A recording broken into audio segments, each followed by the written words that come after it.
Hello दोस्तों, welcome to the session. My name is Tanu. हम CTET के प्रीवियस ईयर क्वेश्चन पेपर की series को डिस्कस कर रहे थे। उसी क्रम में आगे बढ़ते हुए आज हम ईवीएस के क्वेश्चंस को डिस्कस करने वाले हैं।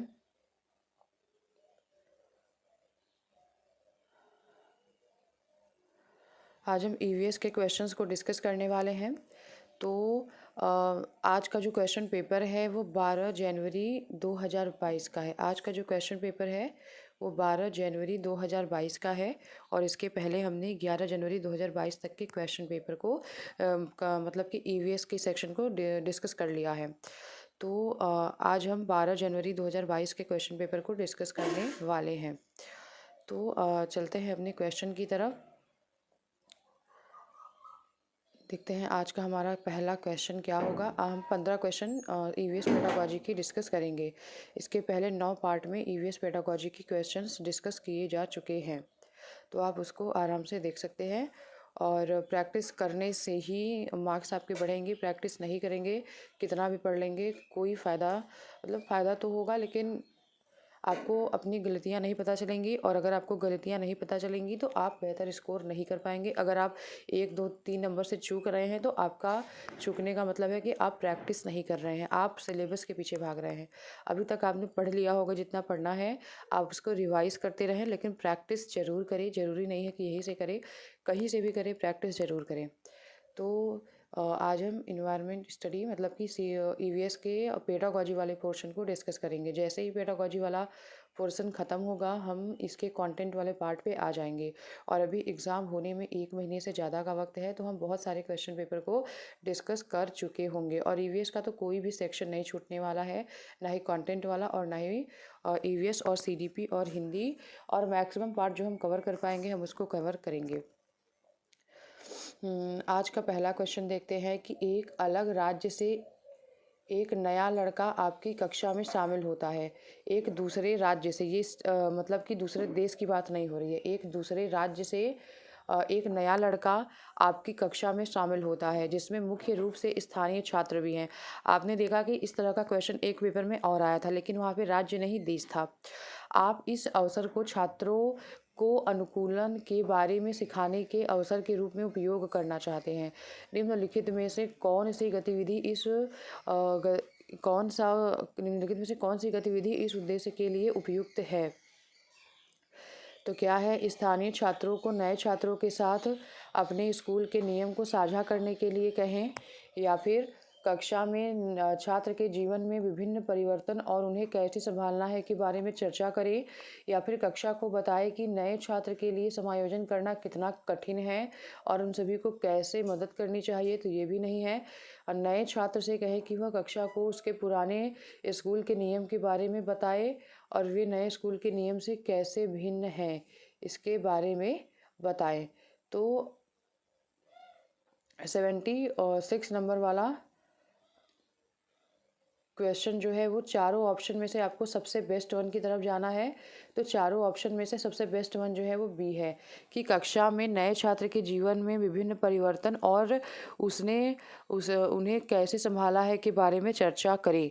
तो यहाँ पे बी ऑप्शन जो है वो बिल्कुल सही है। ऐसा नहीं है कि डी ऑप्शन गलत है, डी ऑप्शन भी गलत नहीं है, लेकिन डी ऑप्शन से बेटर जो है वो बी ऑप्शन है। क्योंकि यहाँ पे क्वेश्चन में कहा गया है कि आप इस अवसर को छात्रों को अनुकूलन के बारे में सिखाने के अवसर के रूप में उपयोग करना चाहते हैं। कोई एक छात्र है वो जो दूसरे राज्य से आया है, जैसे कि मान लीजिए कि वो जम्मू कश्मीर से उत्तर प्रदेश में आया है, तो आप इस अवसर को छात्रों को अनुकूलन के बारे में सिखाने के अवसर के रूप में कैसे उपयोग करेंगे। तो आपको ये अनुभव यूज़ करना है। तो यहाँ पे बी ऑप्शन जो है वो ज़्यादा अच्छा और ज़्यादा ब्रॉड कॉन्सेप्ट को ले रहा है कि कक्षा में नए छात्र के जीवन में विभिन्न परिवर्तन, मतलब जो भी चीज़ें बीत चुकी हैं उसके बारे में बात करना है कि जब वो बच्चा क्लास में आया था और उसके सामने क्या क्या चुनौतियाँ आई थी नए क्लास में समायोजित करने में, और और उसने उसे कैसे संभाला था, इस बारे में चर्चा करना। तो बी ऑप्शन यहाँ पे ज़्यादा सही होगा। और अगर आपने इसके पहले कोई क्वेश्चन देखा था ऐसा, तो उसमें दूसरा कोई ऑप्शन सही था, क्योंकि उसमें इस तरीके का कोई ऑप्शन फ्रेम किया ही नहीं गया था। इसीलिए आपको प्रैक्टिस करना बहुत ज़रूरी हो जाता है, क्योंकि आपको सिचुएशन के अकॉर्डिंग आंसर वहाँ पे निकालना होगा। ऐसा नहीं है कि क्वेश्चन ऐसा आया तो ऑप्शन भी सेम ही आएंगे, ऑप्शन कई बार अलग हो जाएंगे। तो आपको चारों में से जज करना होगा कि सबसे बेस्ट वन जो है वो कौन सा है। तो यहाँ पे बी ऑप्शन जो है वो बिल्कुल ठीक होगा। बहुत ही सब्जेक्टिव है पेडागॉजी वाला पोर्शन, कि कहीं पे कुछ और आंसर होता है तो कहीं पे कुछ और होता है।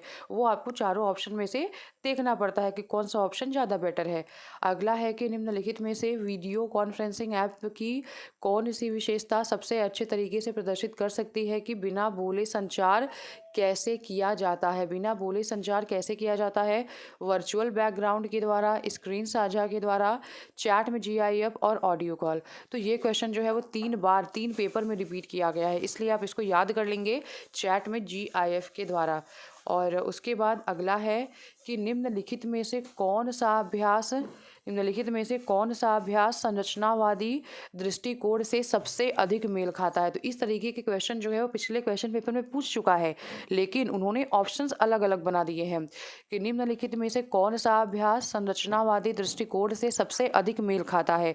नदी के पानी के रंग से उसमें मौजूद प्रदूषकों की पहचान करना, विभिन्न पक्षियों की चोंच को देखकर उनका चित्र बनाना, जन्म देने वाले और अंड निक्षेपण वाले पशुओं के बीच अंतर को समझाने के लिए ग्राफिक ऑर्गेनाइजर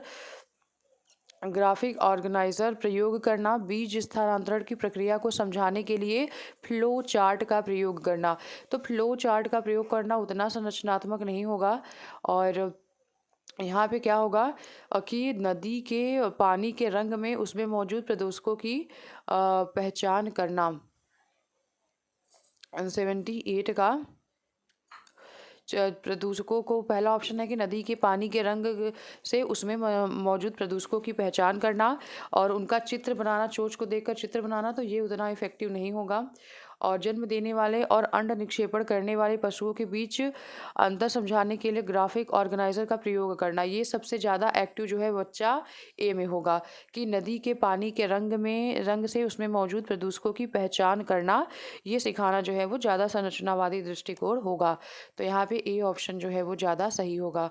और अगला क्वेश्चन क्या है? अगला क्वेश्चन देखते हैं कि निम्नलिखित में से कौन सा उदाहरण सक्रिय शिक्षण में व्यस्त छात्रों का सबसे अच्छा उदाहरण है। तो छात्र जोड़ियों में पारंपरिक शिल्प के पतन के शिल्पकारों की आजीविका पर पड़ने वाले प्रभाव पर चर्चा करते हैं। शिक्षक के द्वारा विषय का परिचय देने के बाद छात्र पाठ्य पुस्तक से मधुमक्खी की संरचना बनाते हैं। सक्रिय शिक्षण मतलब कि एक्टिव लर्निंग का सबसे बेस्ट एग्जाम्पल क्या है कि छात्र जोड़ियों में पारंपरिक शिल्प के पतन के शिल्पकारों की आजीविका पर पड़ने वाले प्रभाव पर चर्चा करते हैं। ठीक ठाक ऑप्शन है। शिक्षक के द्वारा विषय का परिचय देने के बाद छात्र पाठ्य पुस्तक से मधुमक्खी के छत्ते की संरचना बनाते हैं। या फिर जोड़े में छात्र EVS पाठ्य पुस्तक में वर्णित पत्तियों के विभिन्न रंगों की सूची बनाते हैं। और एक पाठ के पूरा होने के बाद छात्र कुछ पारिभाषिक शब्दों की परिभाषाएं लिखते हैं। तो ये भी नहीं होगा।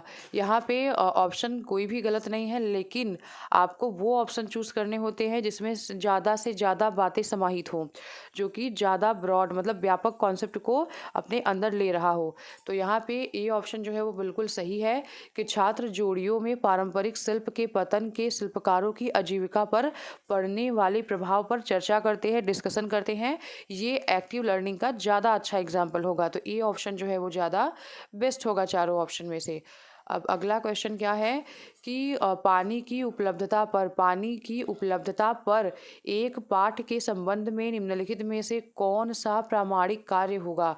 पानी की उपलब्धता पर निम्नलिखित में से कौन सा एक प्रामाणिक कार्य होगा। छात्रों को अपने परिवार के साथ चर्चा करके पानी के संरक्षण के लिए कुछ आदतें बदलने के लिए कहना, छात्रों को एक लघु सिंचाई प्रणाली बनाने के लिए कहना जो यह दर्शाए कि किसान पानी का अधिक कुशलता से उपयोग कैसे कर सकते हैं। अगला है कि अगला है कि पानी के जो स्रोत पीने के लिए उपयुक्त नहीं है उन पर चिपकाने के लिए स्टिकर बनाना, स्थानीय नगर निगम के द्वारा आपूर्ति किए जाने वाले पानी की शुद्धता का परीक्षण करने के लिए एक संकेतक बनाना। तो यहाँ पे चारों ऑप्शन में से सबसे बेस्ट ऑप्शन जो है वो क्या होगा, ए होगा, क्योंकि छात्रों को अपने परिवार के साथ चर्चा करके पानी के संरक्षण के लिए कुछ आदतें बदलने के लिए कहना, ये ऑप्शन जो है वो ज़्यादा बेटर होगा। क्योंकि हर एक बच्चा, अगर मान लीजिए कि क्लास में 30 बच्चे पढ़ते हैं तो वो 30 घरों के बच्चे हैं। तो अगर वो अपने घर पे जाके मतलब लोगों से इस तरीके से पानी पर चर्चा करेंगे और पानी के संरक्षण के लिए कुछ आदतें बदलने के लिए कहेंगे तो वो 30 घरों में वो कार्य होगा। ठीक है, तो इस तरीके से ये जो ए ऑप्शन है वो ज़्यादा ब्रॉडर कॉन्सेप्ट को अपने अंदर ले रहा है। ज़्यादा ऑथेंटिक कार्य जो है वो कौन सा होगा, वो ए होगा। और अगला क्या है, अगला क्वेश्चन देखते हैं कि आप बहरेपन और गूंगेपन की अक्षमता और बिना बोले संवाद कैसे करें, इस बारे में एक अध्याय में पढ़ा रहे हैं। इस बारे में आप एक अध्याय में पढ़ा रहे हैं। इस बारे में आप एक अध्याय में पढ़ा रहे हैं। और एक बच्चा पूछता है कि हम सब बोल सकते हैं तो हम इसे ईवीएस में क्यों पढ़ रहे हैं। निम्नलिखित में से कौन सा उत्तर ईवीएस में इस पाठ को सीखने के प्रयोजन का सबसे अच्छा उदाहरण होगा। तो कुछ लोग आप सभी से अलग हैं, उनके पास चुनौती है जहां वे सुन या बोल नहीं सकते हैं। आपको यह समझने की आवश्यकता होगी कि उन्हें दिव्यांग क्यों माना जाता है। तो दिव्यांग क्यों माना जाता है, ये उतना बेटर शायद ना हो। और ऑप्शन देखते हैं कि हम सभी की अलग अलग क्षमताएं हैं और बाधाएं होती हैं। कुछ लोगों के पास चुनौती होती हैं जहां वे सुन या बोल नहीं सकते। हमें यह समझने की ज़रूरत है कि उनके साथ कैसे संवाद किया जाए और कैसे समावेशी बना जाए। तो ये ऑप्शन जो है वो ज़्यादा बेटर है। क्यों, क्योंकि इसमें पॉजिटिव चीज़ों की बात की गई है। उन्हें ये बताया गया है कि उनकी क्षमताएं अलग हैं। हो सकता है वो सुन या बोल नहीं सकते, हो सकता है वो किसी और, उनका कोई और सेंस बहुत अच्छे तरीके से काम कर रहा हो, तो उनके पास कुछ क्षमताएं और कुछ बाधाएं होती हैं, हर व्यक्ति के पास होती हैं, तो उनके पास थोड़ी ज़्यादा हो जाती हैं। और कुछ लोगों के पास चुनौतियां होती हैं, वो बोल और सुन भी नहीं सकते हैं। और हमें समझने की ज़रूरत है कि जो लोग सुन और बोल नहीं सकते तो उनके साथ बात कैसे किया जाए, उनके साथ समावेशी कैसे बना जाए। तो बी ऑप्शन जो है वो ज़्यादा पॉजिटिव है। और ऑप्शन देखते हैं कि कुछ लोगों के पास चुनौती होती है जहां वे सुन या बोल नहीं सकते। जब आप उनके साथ बातचीत कर रहे होते हैं तो आपको सावधान और सतर्क रहने की ज़रूरत है। यह अध्याय ऐसे परिदृश्यों में आपकी सहायता करेगा। तो सतर्क रहने की ज़रूरत नहीं है, हमें समावेशी बनने की ज़रूरत है। आप में से कुछ लोग बड़े होकर डॉक्टर बनना चाहते हैं। विभिन्न प्रकार की समस्या और शारीरिक चुनौतियों को समझना उस ओर पहला कदम है। तो ये भी नहीं होगा। यहाँ पे आपका सबसे सही ऑप्शन होगा, क्या होगा, बी होगा। बी ऑप्शन आपका सही आंसर होगा। अगला क्वेश्चन देखते हैं, 82 नंबर वाला क्वेश्चन देखते हैं कि उजैरा और शाहमीर ग्लोब पर विश्व के विभिन्न बिंदुओं को देख रहे हैं। तो शाहमीर क्या बोलते हैं, देखिए ये है अमेरिका और ये है अमेरिका, अफ्रीका। अरे अंतरिक्ष कहाँ है। उजैरा, आकाश, तारे, सूर्य और चंद्रमा ये सब अंतरिक्ष में है। शाहमीर, हाँ मुझे पता है, सुनीता विलियम्स एक अंतरिक्ष यान में गई थी। मैंने टीवी पर देखा कि वह वहाँ से धरती को देख सकती है। उजैरा, जी हाँ, वहाँ से धरती इस ग्लोब जैसी नजर आई। उपरोक्त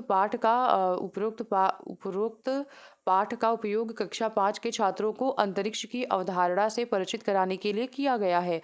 निम्नलिखित में से कौन सा प्रश्न शाहमीर के प्रश्न को हल करने में मदद करेगा।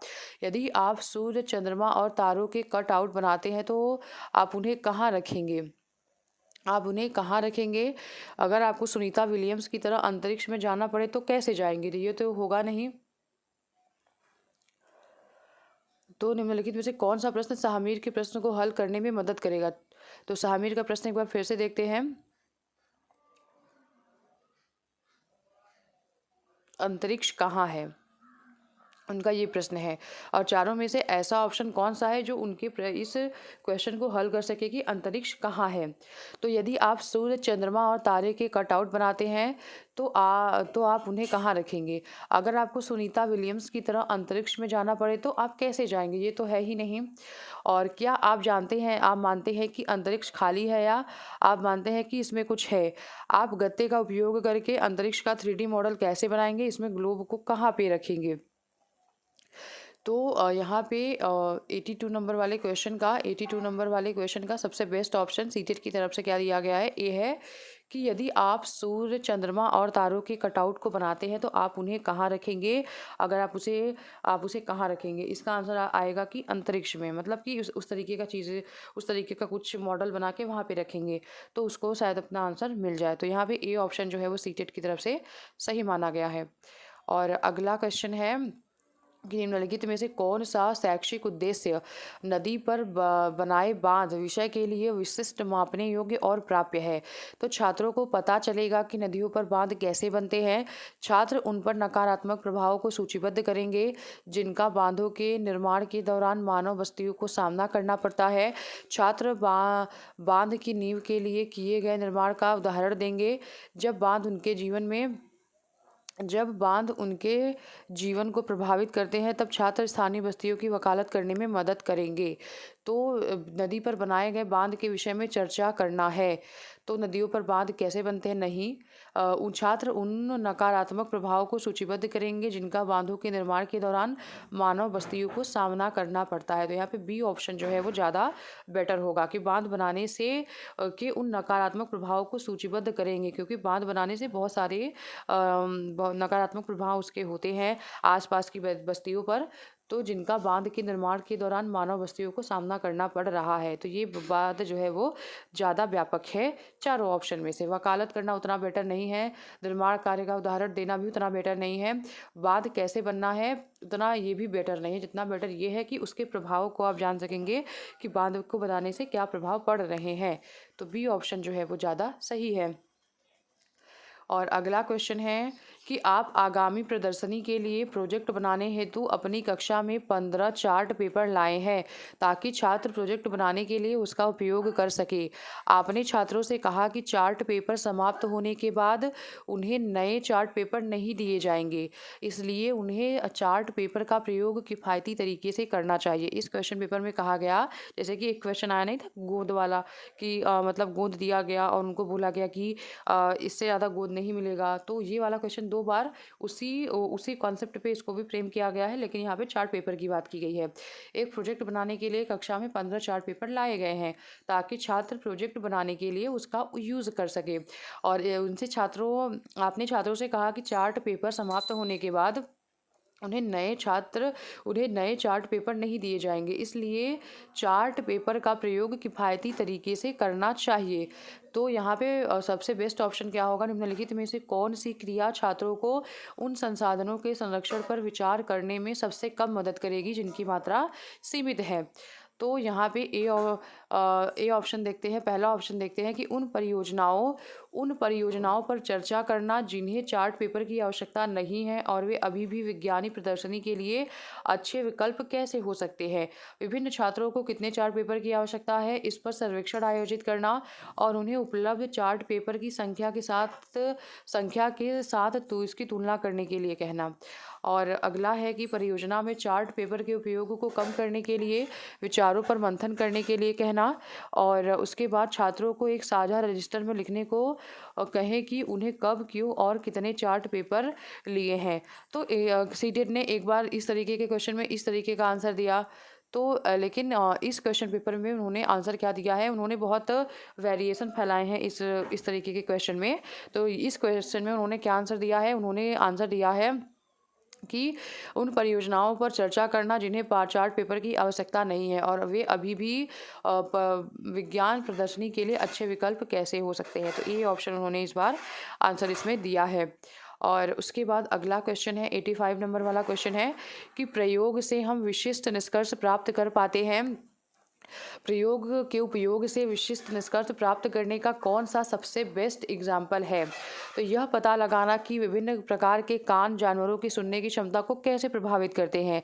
आसपास के तापमान और पानी के वाष्पीकरण के बीच के संबंध को समझना। एक बीज के अंकुरित होने के लिए कितने दिनों की आवश्यकता होती है, उसको लिखना उतना बेटर नहीं है।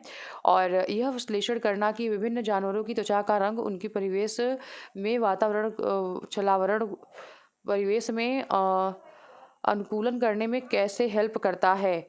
तो ये भी नहीं है। सबसे बेस्ट ऑप्शन अगर आपको बच्चों के हिसाब से देखना होगा तो वो बी होगा कि आसपास के तापमान और पानी के वाष्पीकरण के बीच के संबंध को बच्चों को बताना, ताकि ये इसको ज़्यादा रियल लाइफ से कनेक्ट अपने कर पाएंगे। अगला क्वेश्चन है कि आनुवंशिक और अर्जित लक्षण विषय आरंभ करने के लिए शुरुआत के रूप में निम्नलिखित में से कौन सा कथन सबसे अधिक प्रासंगिक होगा? आनुवंशिक और अर्जित लक्षण विषय प्रारंभ करने के लिए शुरुआत के रूप में सबसे अधिक प्रासंगिक कथन जो है वो कौन सा होगा? तो क्या आप अपने माता पिता के बीच कोई समानता पाते हैं? आप किसी अन्य जीव से किस प्रकार भिन्न हैं? क्या आप किसी ऐसे व्यक्ति को जानते हैं जिसे आपकी पसंदीदा फिल्म पसंद है? आपके परिवार के सदस्य एक दूसरे से समान क्यों नहीं हैं? तो यहाँ पे आनुवंशिक और अर्जित लक्षण के विषय में प्रारंभ करने के लिए सबसे अच्छा कथन जो है वो ई होगा कि क्या आप अपने और अपने माता पिता के बीच कोई भी समानता पाते हैं? किसी आदत में, किसी बॉडी स्ट्रक्चर में, आँख, कान, होंठ, बाल, मतलब किसी तरीके से आपको अपने माता पिता में कोई भी समानता देखने को मिलता है, तो यही तो आनुवंशिकता के लक्षण हैं। तो यहाँ पे ए ऑप्शन जो है वो ठीक होगा। और अगला क्या है कि शैक्षिक उद्देश्य छात्र फसलों पर खरपतवार के प्रभाव के बारे में बता सकेंगे। निम्नलिखित में से कौन सा प्रश्न दिए गए शैक्षिक उद्देश्य का सबसे अच्छी तरीके से परीक्षण करता है? क्या रणनीति अपनाई जा सकती है ताकि खेत में फसलें और खरपतवार सह अस्तित्व में रह सके? अन्य पौधों को बढ़ने नहीं देते हुए कौन से उर्वरक लक्षित फसल के लिए सबसे अधिक लाभ प्रदान कर सकते हैं? खेत से खरपतवार हटाने के लिए किस प्रकार से कृषि यंत्रों का प्रयोग किया जाता है? उर्वरक के उपयोग के बावजूद पौधों की वृद्धि रुकने का क्या कारण हो सकता है? तो क्वेश्चन क्या कह रहा है कि छात्र फसलों पर खरपतवार के प्रभाव के बारे में बता सकेंगे। निम्नलिखित में से कौन सा प्रश्न दिए गए शैक्षिक उद्देश्य का सबसे अच्छी तरीके से परीक्षण कर रहा है? तो यहाँ पे फोर्थ ऑप्शन जो है वो क्या है? उर्वरक के उपयोग के बावजूद पौधों की वृद्धि रुकने का क्या कारण हो सकता है? तो यहाँ पे डी ऑप्शन जो है वो इस क्वेश्चन को ज़्यादा तरीके से, मतलब कि ये उर्वरक के प्रभाव को बता सकता है कि मतलब हम उर्वरक का यूज़ तो कर रहे हैं, उसके बावजूद भी पौधों की वृद्धि क्यों रुक जा रही है। तो डी ऑप्शन जो है वो ज़्यादा अच्छे तरीके से उर्वरक के प्रभाव का वर्णन कर पाएगा। और अगला क्वेश्चन है 88 नंबर वाला क्वेश्चन है कि एक शिक्षक एक ऑनलाइन संसाधन का उपयोग करता है जो प्राकृतिक आपदा जैसे कि ज्वालामुखी, भूकंप, भूस्खलन आदि पर एनिमेटेड वीडियो प्रदान करता है। निम्नलिखित में से क्या समझने के लिए कि पाठ्य पुस्तक और अन्य स्रोतों की तुलना में इस संसाधन का उपयोग सबसे बेहतर है? इन घटनाओं का लोगों के जीवन पर प्रभाव, इन घटनाओं के कारण पूर्व में कौन कौन सी प्राकृतिक आपदाएं आई थी, प्राकृतिक आपदाओं के बचने के उपाय। तो यहाँ पे अगर आप ज्वालामुखी, भूकंप, भूस्खलन आदि पर एनिमेटेड वीडियो प्रदान कर रहे हैं तो सबसे बेहतर तरीके से वह इन घटनाओं के कारणों को प्रदर्शित कर पाएगा। चारों ऑप्शन में से सबसे ज़्यादा वो इन घटनाओं के कारणों को प्रदर्शित कर पाएगा, क्योंकि इसमें जो भी पृथ्वी की इनर चीज़ें होंगी उसमें एनिमेटेड वीडियो के माध्यम से दिखाया जा सकता है कि ज्वालामुखी में कैसे लावा कैसे लावा बाहर निकलता है, कैसे भूकंप आते हैं, मतलब इसके पृथ्वी के इनर चीज़ों को इस एनिमेटेड वीडियो के कारण जो है वो दिखाया जा सकता है कि किन कारणों से ऐसा होता है। तो यहाँ पे बी ऑप्शन जो है वो ज़्यादा बेटर होगा। अगला क्या है कि शिक्षक खाद्य परिरक्षण की अवधारणा सिखाना चाहती है, फूड प्रिजर्वेशन को सिखाना चाहती हैं। निम्नलिखित में से कौन सी खाद्य सामग्री इस अवधारणा को समझने के लिए सबसे उपयुक्त है? मुरब्बा है, दही है, घी है, या फिर क्या है, पापड़ है। तो यहाँ पे यहाँ पे 2 ऑप्शन आप सही कर सकते थे। यहाँ पे मुरब्बा को तो प्रिज़र्व किया ही जाता है। मुरब्बा को आप प्रिज़र्व करके रख सकते हैं एक 1-2 महीने तक। यहाँ पे जैसे कि मुरब्बा, अचार ये सबको प्रिज़र्व किया जाता है, मतलब कि उनको उनको परिरक्षण इनका होता है। दही और घी इनका नहीं होता है, और यहाँ पे पापड़ और चिप्स का भी तो परिरक्षण होता है। ये भी हो सकता है, लेकिन आंसर उन्होंने सीटेट की तरफ से मुरब्बा ही दिया गया है। और अगला ऑप्शन है और आज का लास्ट क्वेश्चन है कि सुश्री देवो ज्योति समुदाय से प्राप्त उदाहरण का प्रयोग करते हुए पर्यावरण में चीज़ों की अन्योन्य सहायता पर का विचार कर रही हैं। निम्नलिखित में से कौन सा उदाहरण इस धारणा को समझने के लिए सबसे ज़्यादा उपयुक्त है? मतलब एक दूसरे पर निर्भरता पर विचार कर रही हैं। एक डाकघर पर, एक परित्यक्त इमारत पर, एक किराने की दुकान पर, एक नाली पर।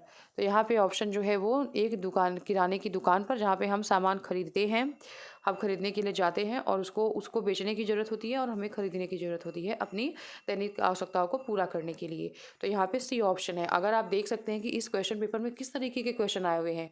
इस क्वेश्चन पेपर में मतलब इस तरीके के 3 क्वेश्चन पेपर मैंने आपको कराए।